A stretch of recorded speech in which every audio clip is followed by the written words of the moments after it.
आकी ने डेंजी को रेजे से छुड़वा तो लिया, क्या वो रेजे से लड़ने जितना ताकतवर है? रेजे के पास बैकअप है कि नहीं? क्योंकि पब्लिक सेफ्टी के पास तो बहुत सारे डेविल हंटर्स हैं। डेंजी का दिल अभी भी सच्चा है, हमें ये पता चलेगा इस एपिसोड में। और माकिमा क्या राज छुपा रही है, उसकी असली इंटेंशन है क्या, इसके बारे में भी हमें थोड़ी सी झलक दिखेगी। मैं डिस्कस करने जा रहा हूँ चैप्टर 49 से लेके 53.5 तक। हेलो, मैं हूं समुराय कांडी और आप देख रहे हैं आई मैथ।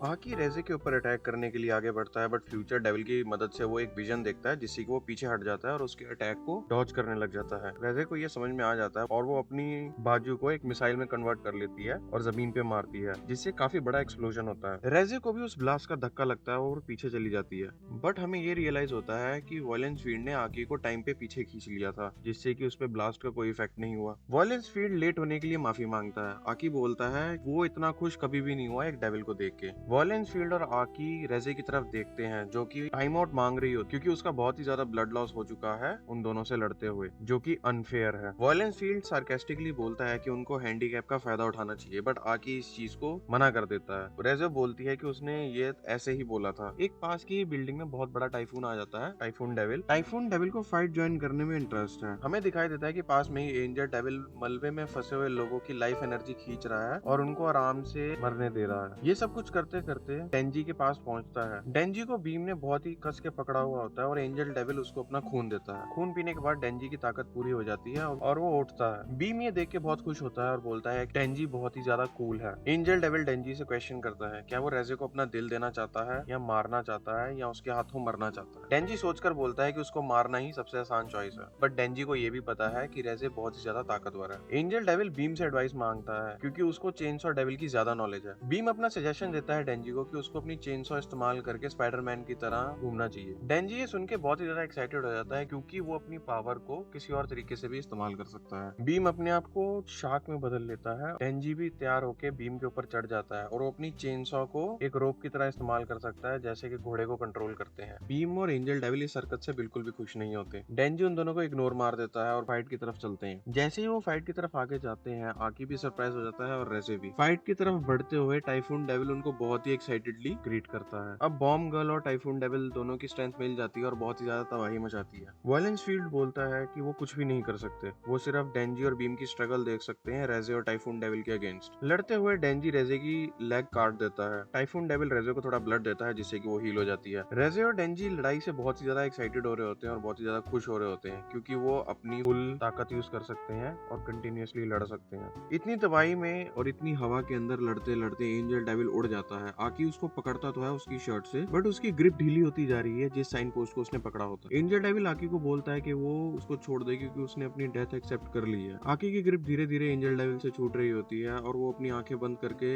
एक जवान लड़की के बारे में सोचता है जो कि उसके पास में थी, बट आकी एंजल डेविल का हाथ पकड़ के उसको सेफ्टी पे ले आता है। एंजल डेविल आकी पे गुस्सा करता है कि उसने उसको क्यों पकड़ा। थोड़ी देर छूने से ही आकी ने अपने लाइफ के 2 महीने खो दिए हैं। आकी बोलता है अगर एंजल डेविल को मरना ही है तो वो दूर जाके मरे क्योंकि वो अपने सामने किसी को भी मरता हुआ नहीं देख सकता। अब हम लड़ाई पे दोबारा चलते हैं जिसमें हमें दिखाई देता है कि डेंजी ने आसानी से टाइफून डेविल के चिथड़े उड़ा दिए, बट लड़ते लड़ते उन्होंने रेजे को खो दिया है। रेजे बीम और डेंजी पे ऊपर से अटैक करती है और दोनों को ही जमीन में गाड़ देती है। डेंजी बीम के मुंह से निकलता है धीरे धीरे और हमें ये समझ में आता है कि बीम ने सबसे ज्यादा ब्लास्ट का फोर्स झेला है। डेंजी और रेजे दोबारा लड़ने की तैयारी करते हैं और रेजे डेंजी को बोलती है कि वो गिव अप क्यों नहीं कर देता। डेंजी रिस्पॉन्ड करता है कि वो नहीं गिव अप करना चाहता। रेजे डेंजी के ऊपर एक छोटा सा बॉम्ब फेंकती है जिससे कि उसकी राइट आर्म जलना चालू कर देती है और रेजे डेंजी के पास आके उसको गिव अप करने को बोलती है और डेथ को एक्सेप्ट करने को बोलती है और बोलती है कि उसके पास भागने के लिए कुछ भी नहीं है, कोई जगह नहीं है जहाँ वो रेजे से भाग सकता है। डेंजी बोलता है कि वो ओशियन के बहुत ही ज्यादा पास है, ये याद दिलाते हुए कि रेजे ने ही उसको तैरना सिखाया है। रेजे उसकी दूसरी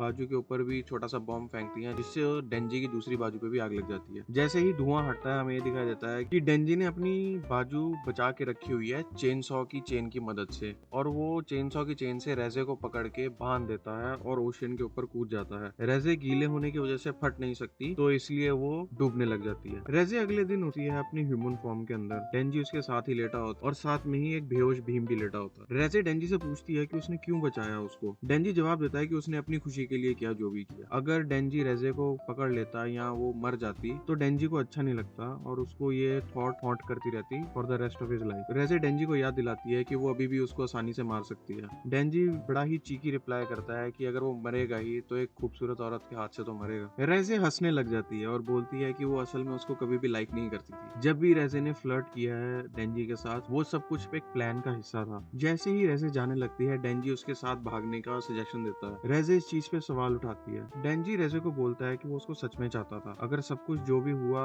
वो झूठ था। बट फिर भी रेजे ने डेंजी को तैरना सिखाया, जो कि छोटे से लेवल पे एक जेन्युइन फीलिंग मानी जा सकती है। रेजे डेंजी के पास आती है और उसकी गर्दन तोड़ देती है और चली जाती है। रेजे के जाते जाते डेंजी उसको कैफे पे इनवाइट करता है, अगर उसका माइंड चेंज हो जाए और वो डेंजी के साथ भागने को तैयार है तो। उसी दोपहर को हमें दिखाई देता है कि डेंजी अपना बैग पैक करके उस कैफे की तरफ बढ़ना चालू कर देता है। आकी और कीशेबे लड़ाई से हुए तबाही को साफ होता हुआ देख रहे होते हैं। कीशेबे आकी को बताता है कि सोवियत यूनियन में एक अर्बन लेजेंड है कि यूएसएसआर की मिलिट्री छोटे बच्चों को किडनैप कर लेती है जिनके माँ बाप नहीं होते और उनको सोल्जर बनाती है और उनको एज अ टेस्ट सब्जेक्ट भी इस्तेमाल किया जाता है। कीशेबे ये बोलता है कि ये सिर्फ अर्बन लेजेंड नहीं रह गई, एक अमेरिकन जर्नलिस्ट ने उन टेस्ट सब्जेक्ट को ढूंढा भी था और उनकी आइडेंटिटी कंफर्म करी थी। कीशेबे ये बताता है कि रेजे भी उनमें से एक बच्ची है। अब हमें दिखाई देता है कि रेजे छुपकर भागने की कोशिश कर रही है एक पास के ही ट्रेन स्टेशन से, और वो उसी चैरिटी को डोनेट करती है जिस चैरिटी को डेंजी ने डोनेट किया था, और उसको वैसा ही फ्लावर भी मिलता है जैसा डेंजी के पास था। प्लेटफॉर्म पे पहुंचने के बाद रेजे उस फ्लावर को देखती है और ये डिसाइड करती है कि वो ट्रेन में एंटर नहीं करेगी और कैफे की तरफ बढ़ जाती है। वो जहाँ डेंजी ने प्रॉमिस किया था वो उसको मिलेगा। वो जाते जाते एक्साइटेडली स्माइल करने लग जाती है, ये सोचते हुए कि उसको डेंजी परमानेंटली मिल जाएगा। बट अचानक से चूहों का झुंड आ जाता है जो रेजे के सामने एक दीवार खड़ी कर देते हैं। जैसे ही वो चूहे गिरते हैं, उस दीवार के पीछे माकिमा खड़ी होती है। माकिमा ये बताती है कि उसको शहरी चूहे ज्यादा पसंद है, क्योंकि माकिमा को उनको पकड़ने में बहुत ही ज्यादा मजा आता है और पकड़ के मारने में भी, जिससे उसको शांति मिलती है। रेजे अपनी गर्दन से पिन निकालने की कोशिश करती है बट उसकी आर्म डिस्ट्रॉय हो जाती है। फिर रेजे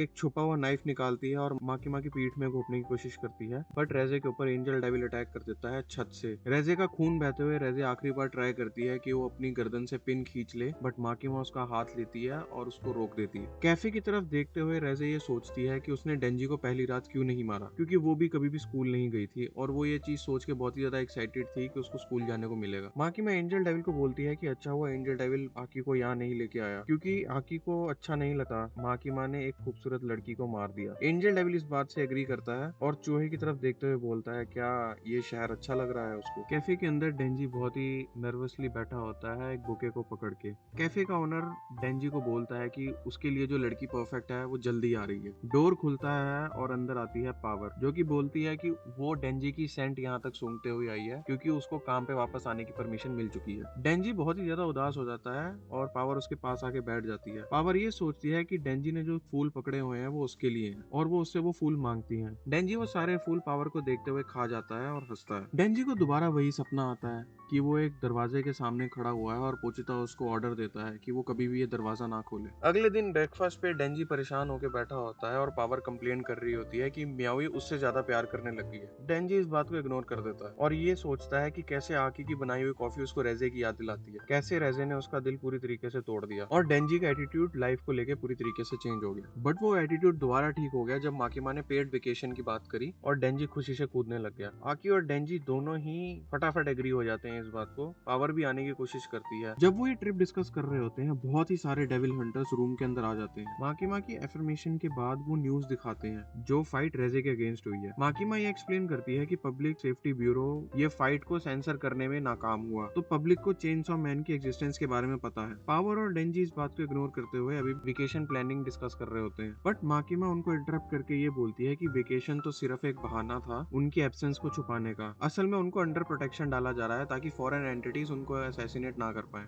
तो हमें ये देखने को मिला कि चेनसॉ मैन के पास काफी नई ट्रिक्स भी हैं और हम उसको उतना नहीं जानते जितना बीम जानता है, इसलिए वो उसका सबसे बड़ा फैन भी है। आगे जाके चेनसॉ मैन के बारे में और क्या राज पता चलेंगे हमको, मैं एक्साइटेड हूँ इस चीज के लिए। माकिमा ने अपने असली कलर दिखा ही दिए, रेजे को मार दिया। अब उसने रेजे को इसलिए मारा है कि वो डेंजी के पास ना जाए, या इसलिए मारा है कि डेंजी उसके साथ भागने के लिए तैयार हो रहा था। मेरा कहने का मतलब है, क्या माकिमा ने रेजे को प्यार की जेलसी में मारा है, या इसलिए मारा है क्योंकि वो चेनसॉ मैन को इस्तेमाल करना चाहती है अपना गोल पूरा करने के लिए। Thank you so much for watching. आप देख रहे थे, सुन रहे थे आई मैथ, मैं हूँ समराय गांधी। बाय।